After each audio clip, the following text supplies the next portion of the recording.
जून के महीने में भारतीय ज़ेर इंतज़ाम कश्मीर सयाहों से भरा रहा। श्रीनगर में हालात एक साल पहले की हंगामी सूरत हाल से मुख्तलिफ दिखाई देते हैं। भारत के गर्म शहरों से सयाह कश्मीर की नदियों और ठंडे पहाड़ों पर आकर वक्त गुजार रहे हैं।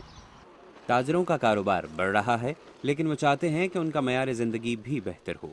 वो इन मुश्किलात से मायूस होते हैं जिनका सामना उन्हें लाइन ऑफ कंट्रोल के दूसरी तरफ मौजूद मंडी तक पहुंचने के लिए करना पड़ता है।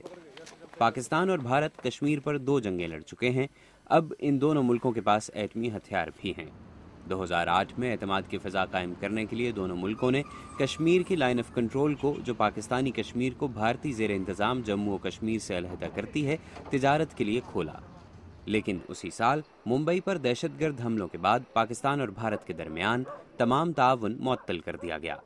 लाइन ऑफ कंट्रोल पर होने वाली तिजारत सुस्त हो गई और अब हफ्ते में सिर्फ 2 दिन गाड़ियां सरहद के एक से दूसरी तरफ जा सकती हैं। वो फल और सब्जियां जिन्हें लाइन ऑफ कंट्रोल के दूसरी तरफ बासानी फरोख्त करना मुमकिन है, यहीं गल सड़ जाती हैं। लेकिन अब भारत और पाकिस्तान के दरमियान एक बार फिर मुज़ाकरात का सिलसिला शुरू हो चुका है। हिलाल अहमद तर्की एक मकामी तिजारती तंजीम के जनरल सेक्रेटरी हैं।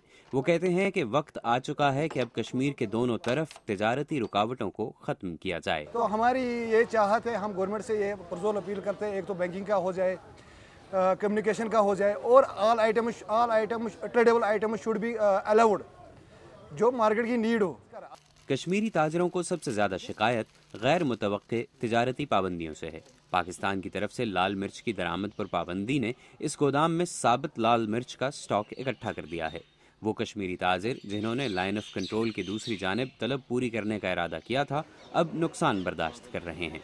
ताजिरों को बिलमुशाफा मुलाकात की इजाज़त नहीं है और सिर्फ कभी कभार एक तरफा टेलीफोन कॉल्स की इजाज़त की वजह से रकम की मुंतकिली अंदाजों पर होती है। नकद अदायगी का मुआहदा ना होने की वजह से तिजारत अशिया के मुबादले की सूरत में की जाती है। अगर एक ताजिर वो अशिया न बेच सके जो उसने बदले में ली हैं, तो वो किसी तीसरे या चौथे ताजिर से सौदा करता है। इसमें तो 2 चीज़ें हो सकती हैं। एक तो कन्वर्सेशन, अगर दोनों काउंटर खुलते हैं इंडियन करेंसी के हिसाब से और पाकिस्तान के करेंसी, तो जब कन्वर्सेशन होगा तो वो डॉलर के हिसाब से होगा, वो उसके ऊपर डॉलर के हिसाब से कन्वर्सेशन करे। लेकिन हमें जो डॉलर के कन्वर्सेशन के हिसाब से जो हमारा वैल्यू बढ़ जाता है हमारी करेंसी का, तो वो हमें मिलना चाहिए। शकील कलंदर जम्मू और कश्मीर के महकमा तिजारत के साबिक ओहदेदार हैं। वो अब कारोबार करते हैं और कहते हैं कि दोनों मुल्कों की करेंसी में अदायगी ज्यादा मुनासिब होगी।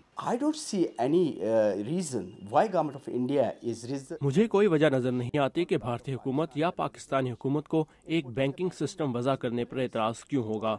इन दोनों हुकूमतों को जो एक चीज़ करने की ज़रूरत है, वो ये कि भारत और पाकिस्तान की करेंसी को तिजारत के लिए इस्तेमाल करने की इजाज़त दी जाए। मौजूदा कवानीन सिर्फ 21 अशिया की तिजारत की इजाज़त देते हैं, जिनमें ज़्यादातर दस्तकारियाँ और फल या सब्जियाँ शामिल हैं। हम ये चाहते हैं कि दोनों तरफ के कश्मीर में उगाई और बनाई जाने वाली हर चीज़ की तिजारत की इजाज़त हो। खिदमात भी इसमें शामिल होनी चाहिए, क्योंकि एतमाद की फ़ज़ा कायम करने के लिए आप लोगों के दरमियान ताल्लुकात पैदा करना चाहते हैं। जितने ज़्यादा लोग एक दूसरे से मिलेंगे, इतना तनाव कम होगा, और इससे तनाव कम हुआ है। शकील कलंदर और दूसरे ताजिर तिजारत के हुज्म का अंदाज़ा होने की बुनियाद पर यह मुतालबा करते हैं कि पाबंदियाँ हटाई जाएं। मेरा ख्याल है कि इस तजारत का हजम $2 अरब सालाना से कम नहीं। बहुत से लोग दोनों अतराफ के एक दूसरे पर इन्हिसार बढ़ाने को देरपा अमन के क़याम का एक मजबूत तरीका करार देते हैं। कर्ट अर्शन के साथ मोहम्मद आतिफ, उर्दू VOA।